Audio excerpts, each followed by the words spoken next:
How to connect Town Wallet to Hamster Kombat. I'm going to show you how you can easily connect the Town Wallet to Hamster Kombat. First, open the Telegram app on your mobile device. In the chat list, locate and select the Hamster Kombat chat. Once you're in the Hamster Kombat chat, tap on Play at the bottom left corner of the screen. This will take you to the game interface. Next, tap on Start to begin the game. After the game starts, you will see an option to claim.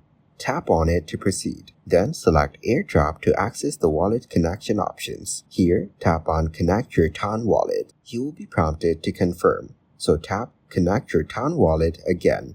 Choose Townkeeper from the list of available wallet options. Then tap Connect Wallet to initiate the connection process. Enter your passcode when prompted to authenticate the connection.